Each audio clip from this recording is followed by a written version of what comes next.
In this module, you learn the anatomy of a web page,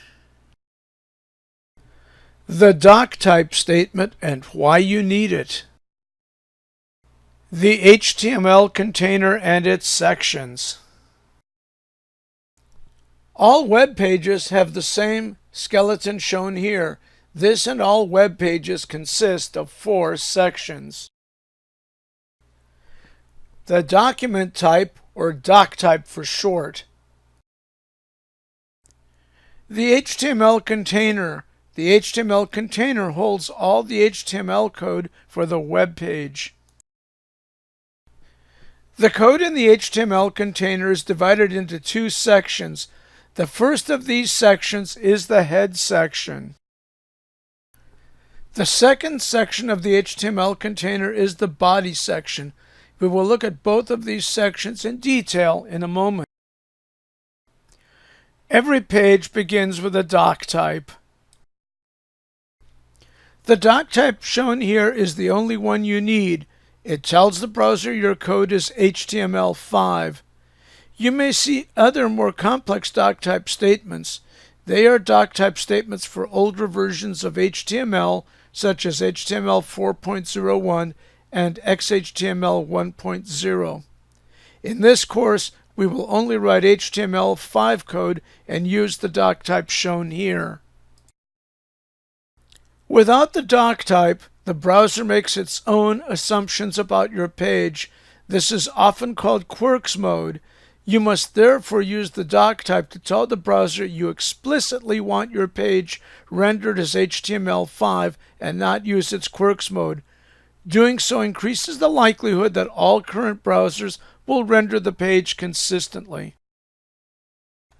The HTML container contains the whole web page.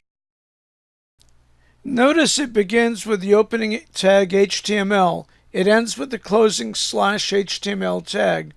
The closing tag always has a slash in front of it as shown here. You'll see this pattern as we learn more HTML tags.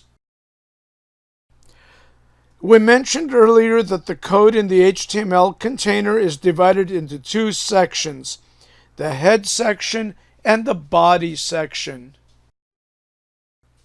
The head section contains information for the browser. None of the information displays in the browser window. Notice the head section begins with the opening head tag and ends with the closing head tag. Let's look at the code that goes in the head section.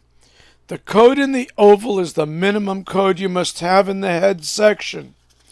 The first line of code in the oval begins with the opening title tag and contains the title of the page, in this case, my web page.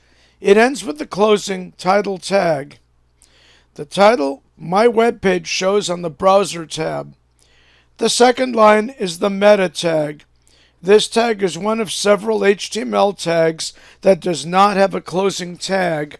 The character set UTF-8 is the most commonly used since many European languages can be written with the character set UTF-8. These include Spanish, French, German, and English. The head section can also contain code to link to external files such as CSS and JavaScript.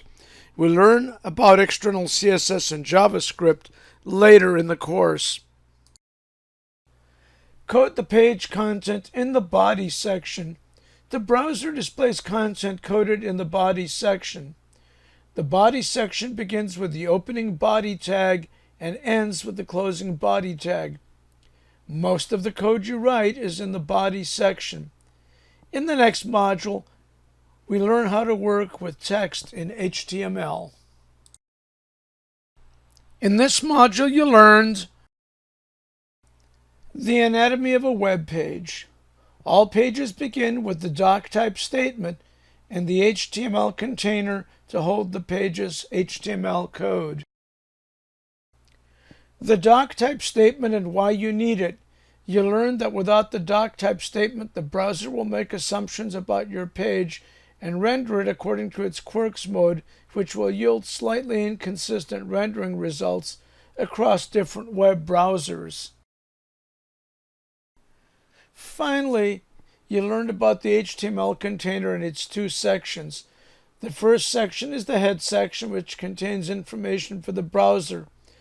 The minimum code required in this head section is the title of the page and the character set. The character set will almost always be UTF-8. The second section is the body section.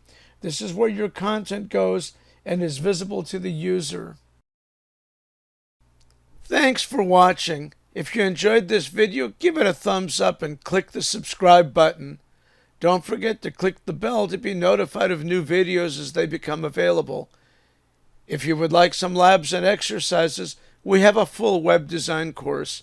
Visit https://www.eduzines.com to register and access the course.